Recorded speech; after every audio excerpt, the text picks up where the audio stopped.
Hello, my lovelies. This is Nini, and you're back on my channel. Yay! Hi, everyone. I hope you're having a fantastic day because I sure am. Today we got the official gameplay reveal trailer for Dragon Age: The Veilguard, and I will admit that this Dragon Age fan, this Dragon Age obsessive fan, has eaten so well today. Bioware has given us a gift that just keeps on giving. I'll admit that I watched the premiere first thing this morning with rapt attention, and I was completely entranced.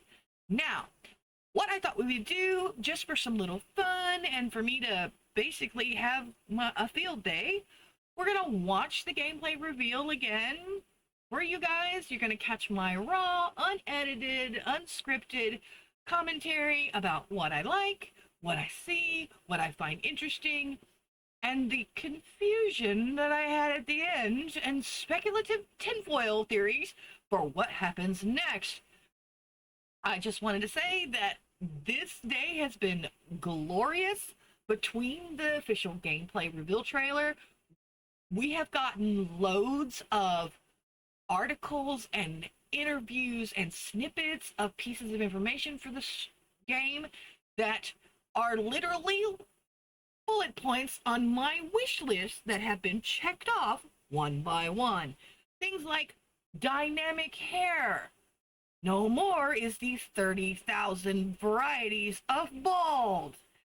We have all of our companions will be pan-romantic and pansexual, which is a win. You will be able to make your character choose their pronouns if you want to be non-binary, which is absolutely awesome and inclusive, which makes me even more happy. Love to be able to have more people in the game see themselves. We're going to have our factions dictate what our playthrough is going to be like. So as Rook, as the main character, you get to choose what faction you're from, your race, your class, and your playstyle. And good God, the inferences about the character creator that we've gotten so far, we're talking height and body sliders. If you want to make you a curvy elf, you can do it. I cannot wait to get my hands on the character creator. I'm going to spend hours perfecting my Rook. So there is much more updates. There are lots of creators online who are breaking down all the things that you want to see and want to know and what we know. I would recommend Shoutout is one of my best and favorite Dragon Age YouTubers, so go check his stuff out. He's awesome. But again, you're not here to see him or anybody else. I guess you want to see and hear what I have to say. So we're going to get right into the gameplay reveal. And like I said, it's going to be raw and uncut.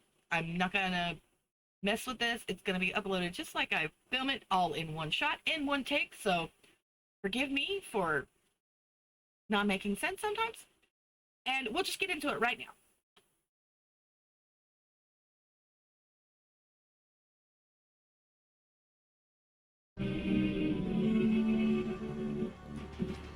Who knows as good at finding people as you claim? She's the best damn detective I've ever met. If she says she's got a lead on Solus, I believe her. Now this shot alone, like I said in my previous video, yeah, I want an apartment in Teventer. I'm gonna move in tomorrow. Like, it doesn't even have to be furnished. I'll sleep on the floor. This place is gorgeous. You've got all the magic tied, interwoven into things like street signs and electricity, and it is fabulous. Now, the graphics of this game look so good. The Frostbite engine, you can push it and it looks fabulous. But this is the Teventer of my dreams, and I am so here for it. Should we be in more of a hurry to get out of here? We don't want to look conspicuous. This marketplace looks lively and full. And that was one of the complaints that I had with a lot of the games in general, mainly Dragon Age 2 and Inquisition, in some version as well, that the cities didn't feel lively enough. And we're already getting an opening shot of what looks like a little street bar, street tavern, and it's packed to the hilt. You might not be able to interact with them, but they're in the world. It makes the world feel more full, more realistic. Man, I love this already. Just get out of here nice and casual. Find Nevgalis and stop Solus. The beauty here is amazing.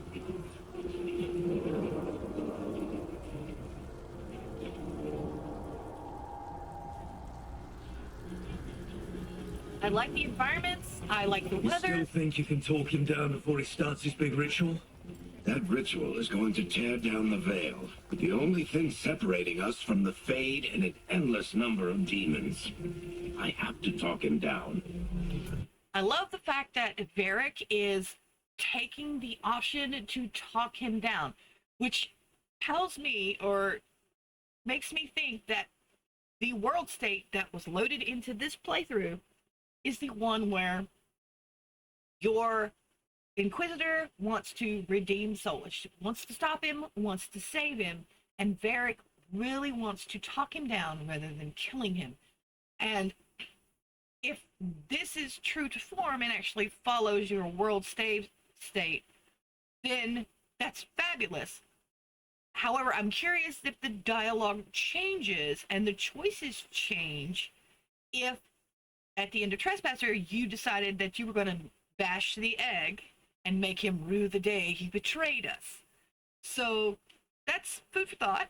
Let's keep going.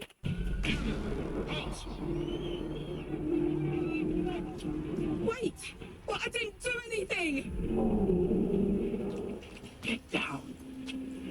Are they after us? Is it because of the bar? Word travels fast in Minrathous. We've got to help her.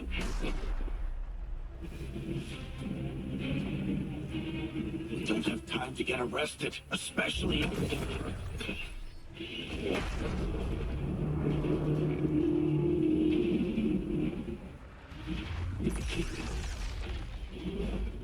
And holy shit, Solus. Really, dude? Oh, crap. We're too late. The ritual started. But if we hurry, we can still stop Solus before it finishes. God, this game looks Let's so go. good. The rendering's Onyx this amazing. way. She'll get us to Dumont Plaza. Watch out! Funnily enough, Dumont Plaza, named after one of the old Demeter gods. Solus summoning demons on purpose? Great. The veil is weakening, and they're slipping through the tracks. And when the veil comes down completely? We're fucked. And the whole world is going to look a lot like this. Oh, wow. I love the new design. That looks great. The Demeter circle trying to kill the demons. That's Come on, this way. It should get us to Harding. Yes, yes. We need to see Leif.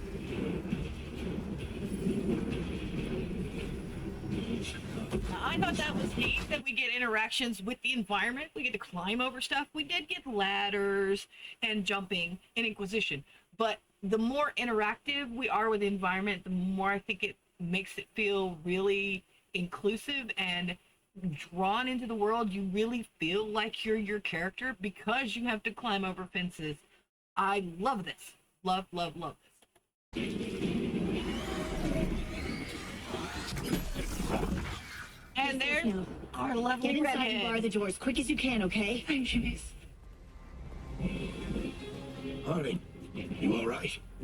I've been doing what I can to help. The ritual must be weakening the veil. There are a lot of scared people out here. And a lot of demons. Haven't seen this many come through the Fade in years.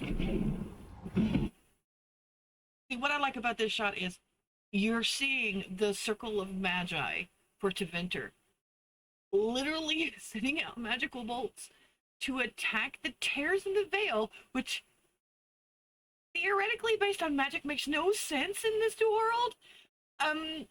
They could be trying to kill demons as they're coming out of it, but that doesn't make sense either.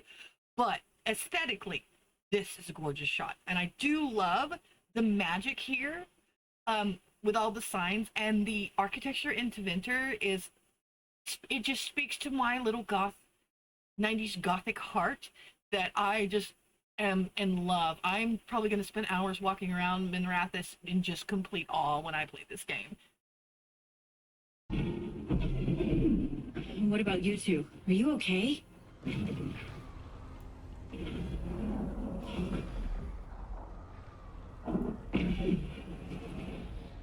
We're good, but we need to move. Agreed. Solus isn't waiting, neither can we. Have you got my gear? Right over there. Now we got a rogue, Shadow Dragon, as our rook in this. And as for the dialogue wheel, I've seen some complaints that it looks very narratively thin, like the choices, there's not many of them. And I will reserve judgment because this is the very first part of the game. We did get a walkthrough on one of the websites that did the interview or whatever, and we do know that the game starts with an intro by Varric, who gives you a quick summary of the state of the world and what Solus is doing, and the opening scene where you are recruited is in a bar in Minrathous, similar to the conversation in the companion trailer, and you are looking for Nev, and you interrogate the bartender. He is not very helpful, and you have to choose between talking him down or getting into a bar fight. After that, that's where this trailer starts. You walking out of the bar and going to look for Nev. So I like the fact that we've got that intro. Somebody gave us that walkthrough breakdown. There's more of it to come, and when we get to sections, I will explain what they basically cut out of the first hour of the game or just this gameplay reveal trailer. But let's continue. Where's Nev Gallus? Wasn't she at the meeting point? Tori got to her first. They grabbed her before we arrived and paid off the bar owner to keep it quiet. I'm not surprised our detective did something to piss off a cult of murderous blood mages, but their timing stinks. The bar... So, according to what I said in my previous video, we do have confirmation that the guys in the bar during the companion trailer are Venatori. Their aesthetics have changed. They no longer are wearing white and gold. They are now wearing black, gold, and red, which is great. I love that we got that confirmation that they are actually Venatori. So, yeah. And the fact that they're going to find Nev in Dumont Plaza, and it is a nod to the first archdemon, one of the ancient gods of the Tevinter Imperium. That is a cool detail. I hope there are lots of locations that are references to the old gods, because even though Tevinter is technically under the Chantry, the influences of the ages are still around in a city as ancient as Minrathous. Our owner said the Venatori took Nev to Dumont Plaza. Can you get us there, Harding? Rook, you're with the Shadow Dragons. I figured you'd know Minrathous better than I do. And here we go is the first example of what your faction, your origin, will affect in-game. It's pretty obvious that whatever Harding says in this scene will be dependent on what faction you choose, and I love the fact that even in small dialogue like this, that they reference your origin, which is a bonus point, +1, Dragon Age for that. Sure, but Minrathous is huge, and this is nowhere near my neighborhood. I can try. Don't worry, scouting's my specialty. Follow me. Eyes up. We got company.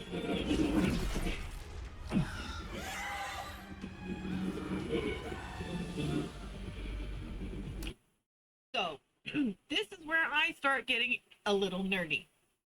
Now, some people have complained that the demons have changed dramatically from the looks of what they look like in previous games. There's always been a tweak here and there, but Despair demons always look the same. Terror demons always look the same. Pride demons look all the same.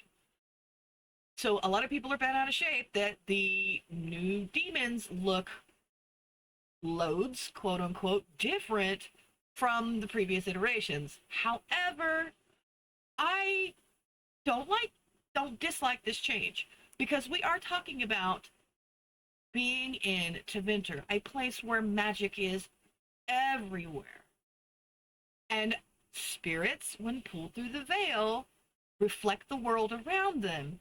So it makes sense that they would look more steampunky, lyrium veiny, spooky, gothy, like Tevinter and Minrathis does. Personally, I like the new designs and the combat. This is my bread and butter. When I talk about RPGs, I love real action time gameplay. Like, combat like this is exciting, it is fun, and it makes you work. Check this out. Here they come.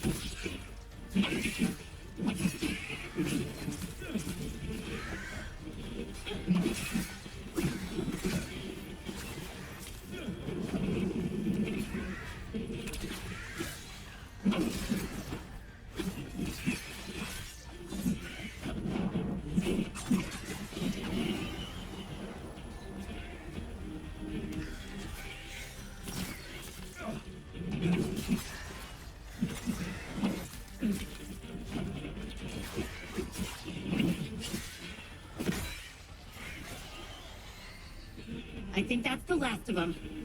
And I did notice that I thought was really cool that if you guys caught it in the background, I'm going to back it up just a hair so you can see what I'm talking about. But if you notice right here, it looks like we've got an auto loot function, which, oh, hallelujah, yes, and thank you. No more stopping and picking it up. It picks up by itself. I hope that's true. I am just speculating here, but it looks like it is a auto loot system, and yes, please, thank you, Bioware. Back to where we were. We'll go back a little further. I think that's the last of them. Good. Let's get to Dumont Plaza and find Nev. Look at the Patch rats yourselves up running. if you need it.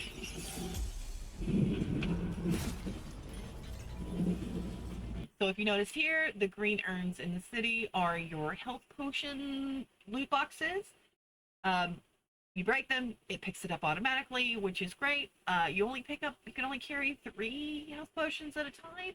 But the devs have already said in multiple interviews that you will be able to spec your party members to be able to heal. So they're bringing healing back instead of us chugging potions.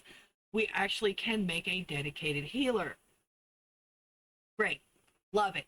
More bonus points. You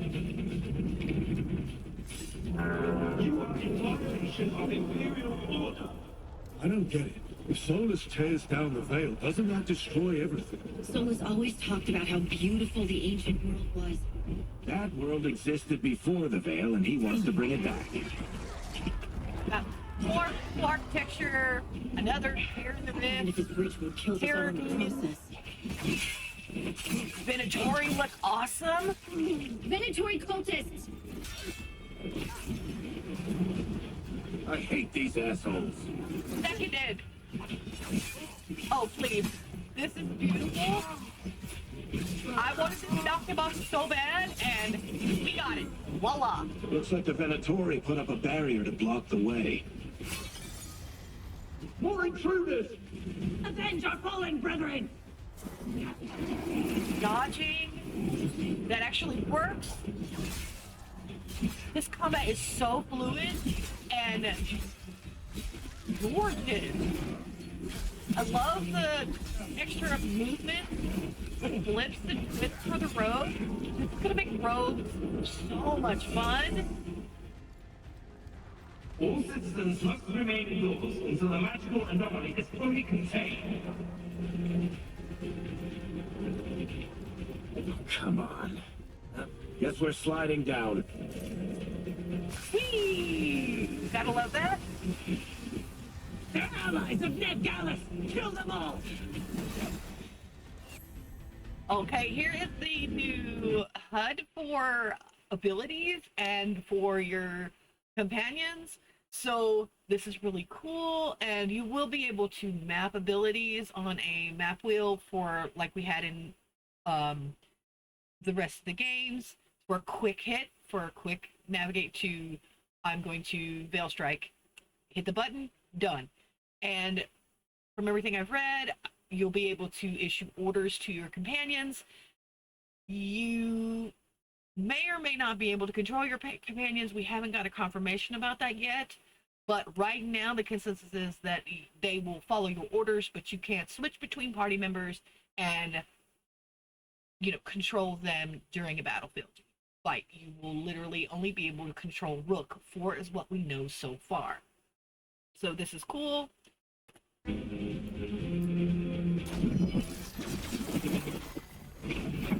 have status effects like Legion.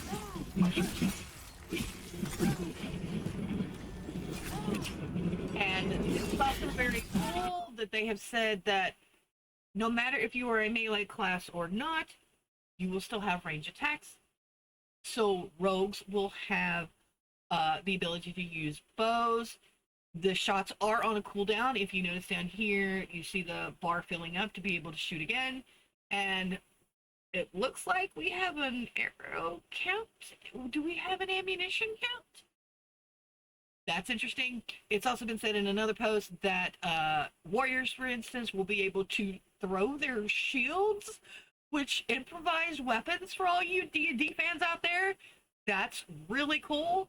I like that you're giving ranged attacks to typically up close and combat fighters, which is great. A lot more variety. Good job, Bioware. Panic dangerous. They were not holding on in these streets.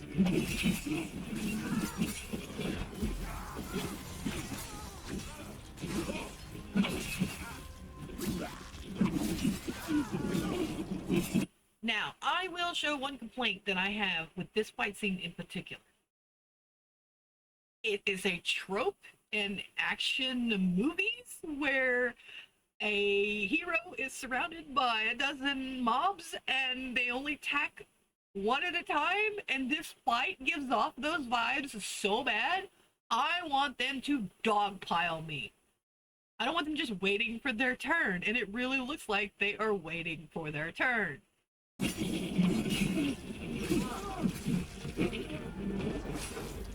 Predatory, take your revenge! See what I mean?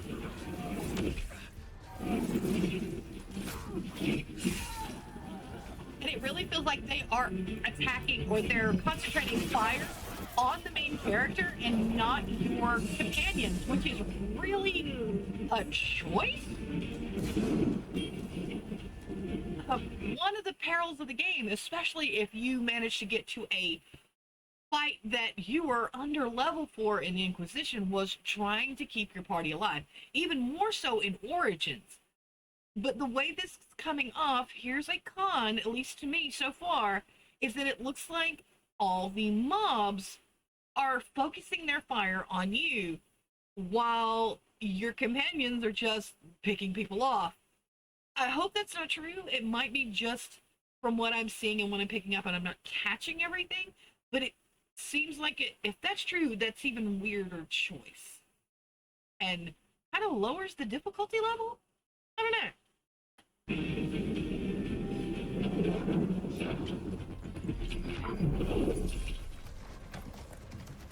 Here we have our lovely ice mage, Nev. It's Nev, not Neve. Hi, howdy. Not the worst timing. Oh, I love her accent. Nev, it's so good to see you. We thought the Venatori had kidnapped you. They thought the same thing.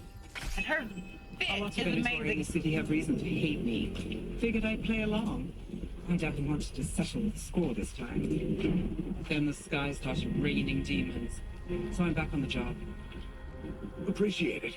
Rook, this is Neb Gallus, our local expert. She's gonna help us find Solus. Neb, meet Rook. Both of you have done some work for the Shadow Dragons. Isn't There we go. More inclusion into your origin story. Great. Love it. I makes me even more curious about how these interactions go. As I said before, if you choose a different faction, this is going to be a game where I'm going to have multiple playthroughs to play every conceivable combination I can.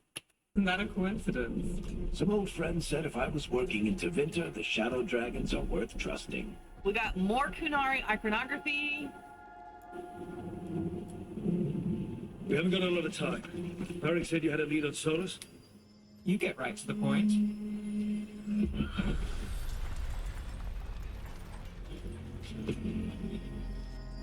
I haven't seen Solus in person, but I did find hints of old magic, similar to what you get in elven ruins.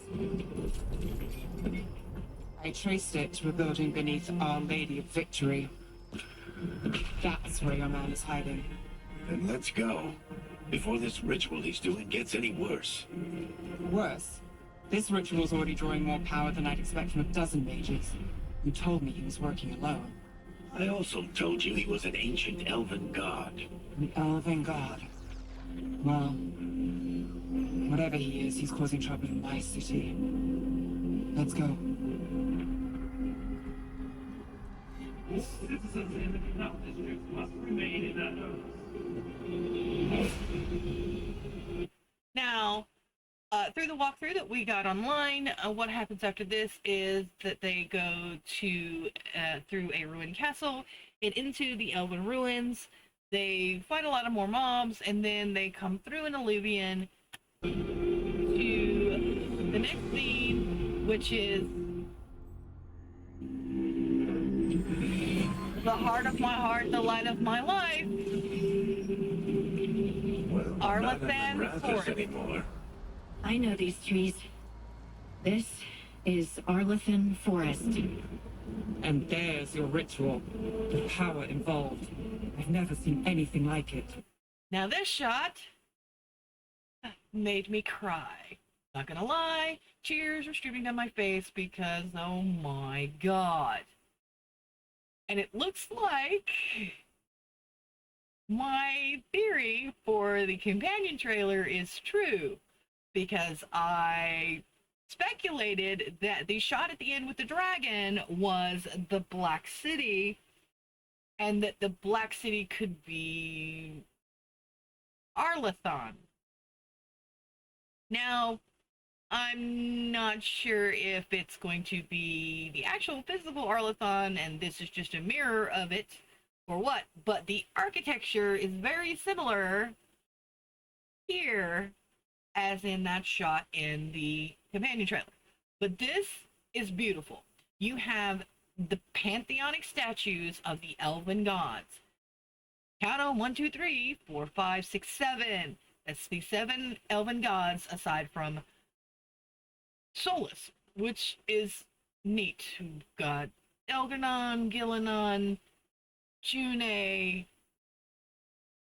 God, these are so good. And we've seen these headpieces, these iconography here, throughout the games in numerous places. A lot in DAI, especially in the Virdithala, in Trespasser. So this is so, but it's beautifully rendered, and I love the attention to detail. This looks so good.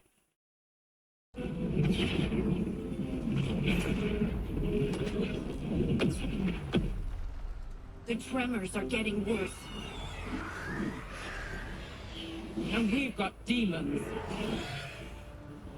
Now this makes me very interested. You see the color difference between the lyrium-ish veins that are on these two demons? One's purple, one's golden. And I can't help but wonder what the significance of them are. Because we've got loads of different spirits in the Fade. Some that have never even been mentioned. There is a huge variety. You have pride and faith and wisdom and desire and love and all kinds. Based on any emotion that you can think of, there is a spirit / demon for it. But I can't help but wonder what the significance is between these two in aesthetics alone. What makes them so different besides the color difference?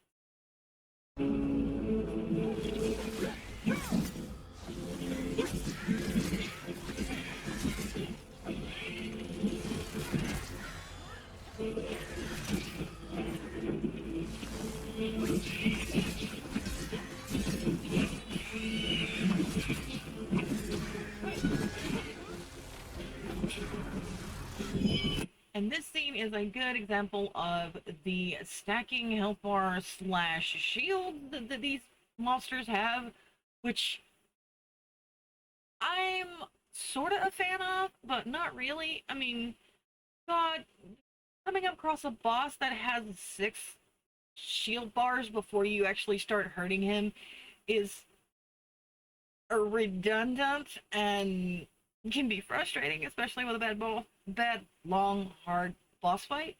But I kind of like the way they did this. I wonder if there will be an option in the game to have floating combat text to see how much damage you're doing, because I always did like that perk in games like this. So hopefully we'll get that too. Like I said, this is going to be a game where I'm going to have to go through it with a fine-tooth comb before I even step one foot into Venture. The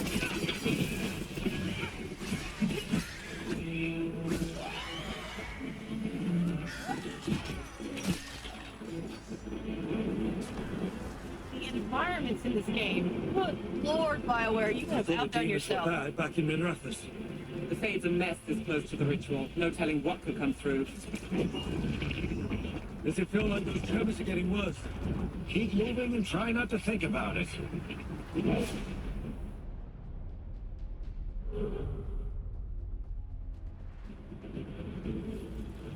And this is where your first mini-boss is. An outstanding-looking pride demon. Gorgeous. Gorgeous. We have to stop this demon quickly.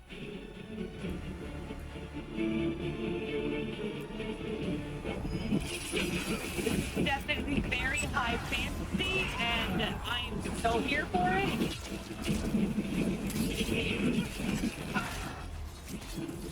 Watch the lightning!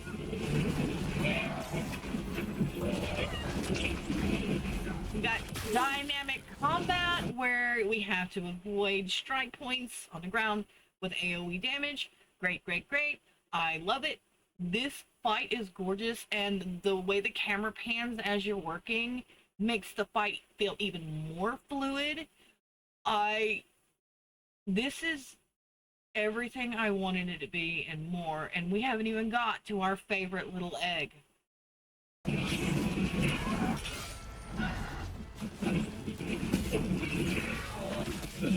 Got more range combat, quick recover, which is cool. No more laying on your back for 3 seconds. Get up on your own. Gives you more player agency.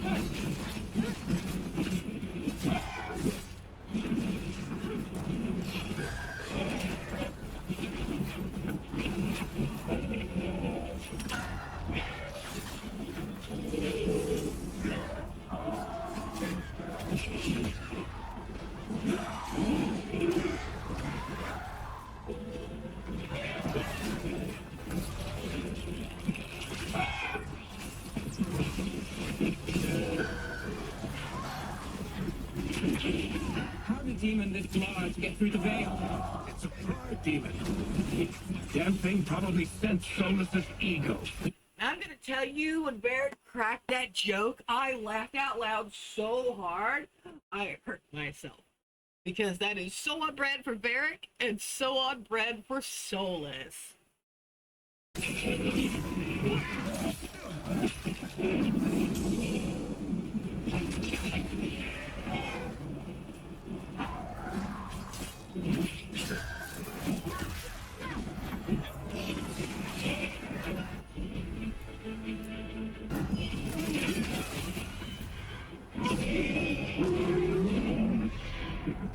Everyone all right?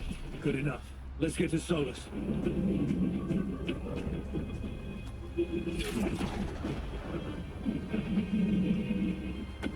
Yes, help the old man up. Barrett's over 50 now.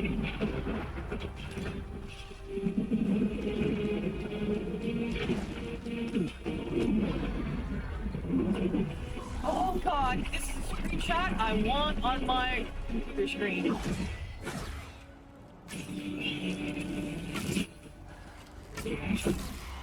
All right.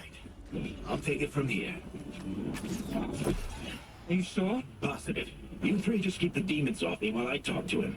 Varric, Solus isn't gonna stop just because an old friend asks nicely. Solus needs someone to sell him another option to help him justify changing his mind. I want you to know that during the live stream I was watching with one of my favorite YouTubers, and his entire community of about 3,000 people watching it live had a collective, oh my god, no, Varric, don't go moment. Because we were all horrified that Solus could possibly kill the most beloved dwarf in the franchise. I'm not going to spoil it, but yeah.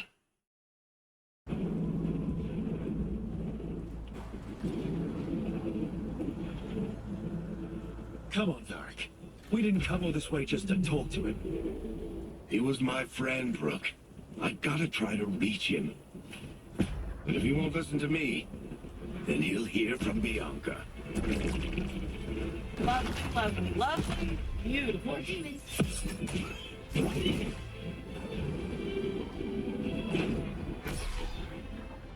Rook, take care of the team for me. It really seems like he's saying his goodbye. God.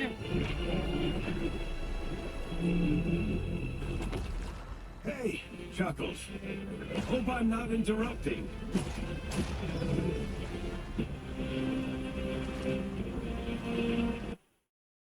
Solus looks really surprised to see Varric here.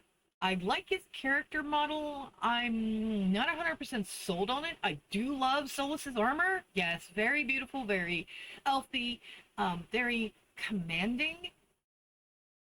Yeah, okay. This Solomancer is happy.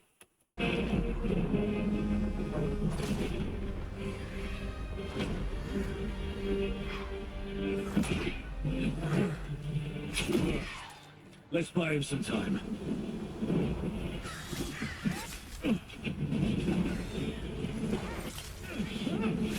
I hope Varric is getting through to Solus. We better talk fast. We can't hold these demons off forever.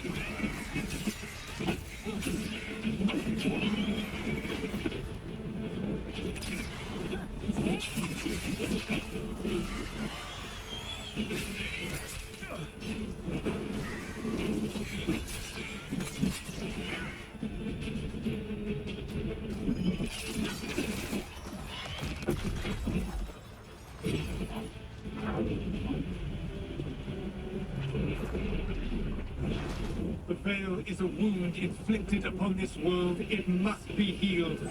By drowning the world in demons? I have taken precautions to minimize the damage, Varric. Minimize the... People are dying right now. You need to listen.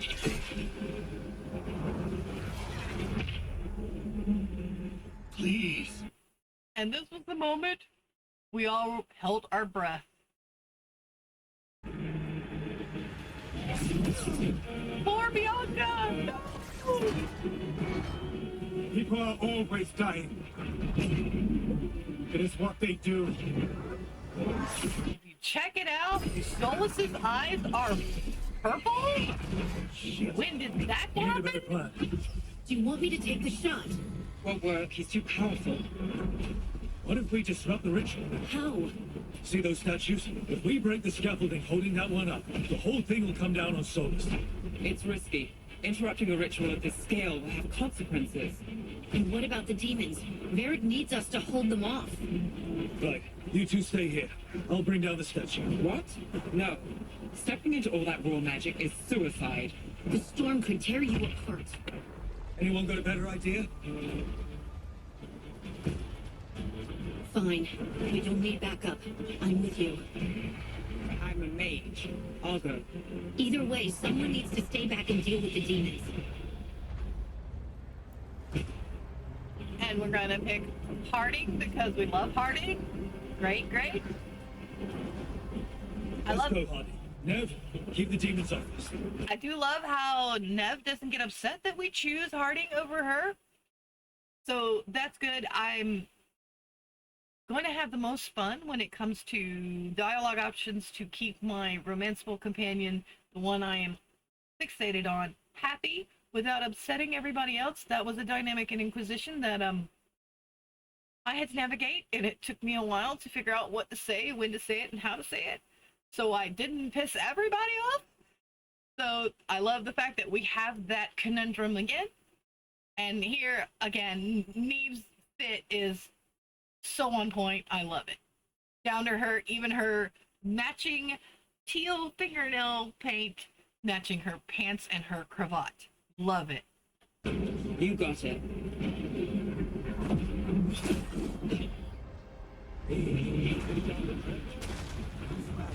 About more interacting with the environment.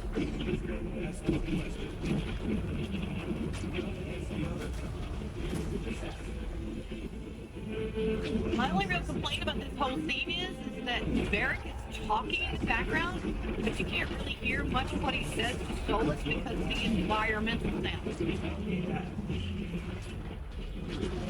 Stand your hesitancy. Now must be done. Take us to comprehension.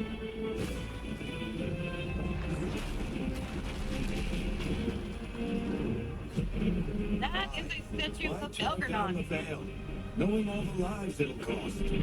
We shared a journey years ago. Do you believe that I would do this if there was some other better option? His eyes are violet. The pillar's weak, but It isn't falling. We need to push it. I'm with you. Together, now! You came a long way and made a valiant effort, Varric, but this story does not end with my downfall. Push!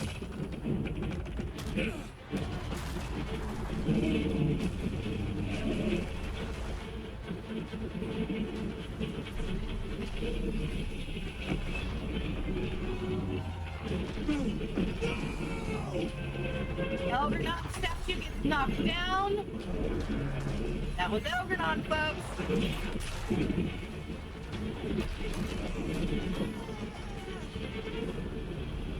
And here we have the da-da-da moment that collectively broke the entire chat.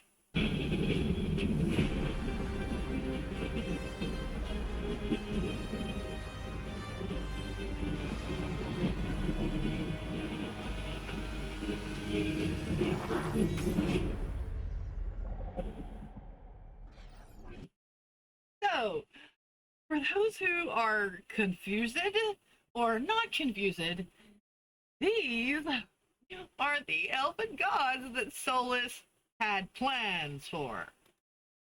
Now, the speculation is thrumming over who they may or may not be.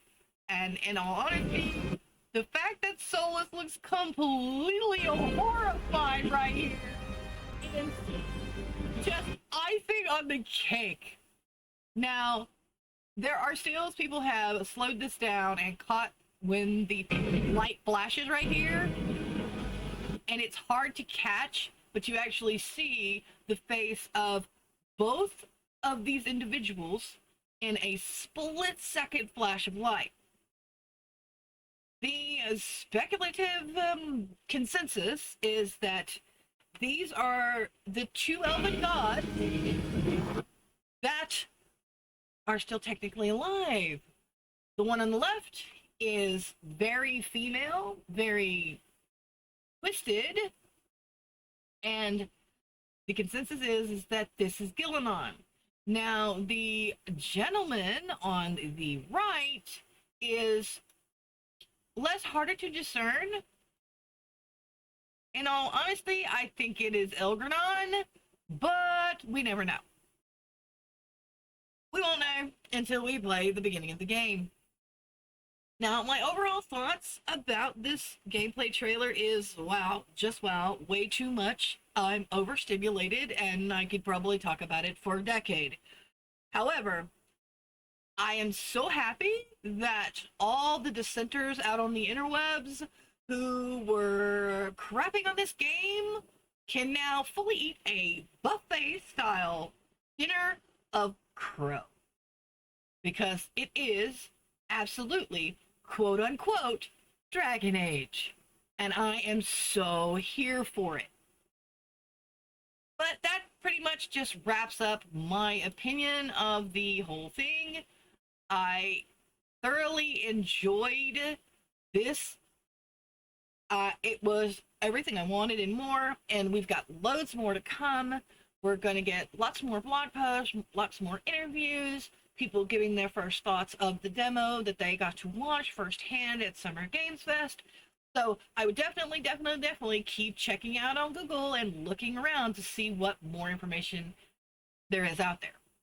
If you want more in-depth information on Dragon Age, the Veilguard, and the series as a whole, I do recommend a YouTuber named Jackdaw. I have been a fan of his for a very long time, and he does great videos, great breakdowns, and lots of tinfoil theory.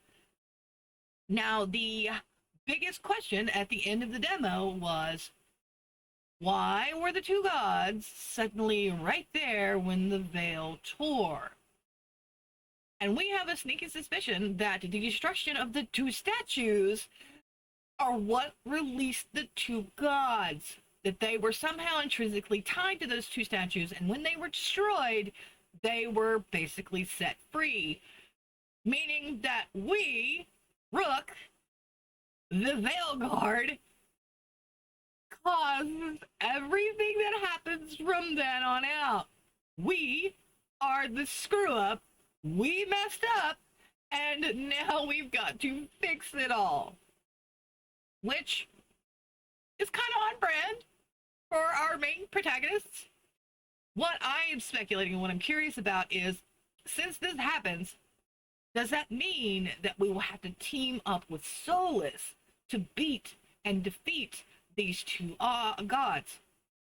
I really hope so, because I am a Soulmancer and I want a conclusion. I want my Inky to be back with Solus happily ever after.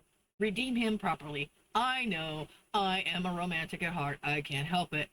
Plus, he broke my heart and I want redemption. So hopefully that would be a cool inclusive way to handle Solus, that he's a big bad, but not the BBEG. The two gods are. They're going to wreak havoc and we're going to clean up the mess. Yay! But overall, I think this demo definitely did a great job giving us full immersion into the world that we wanted. It shows us all the things that fans have been craving for 10 years and begging Bioware to give us. We have it.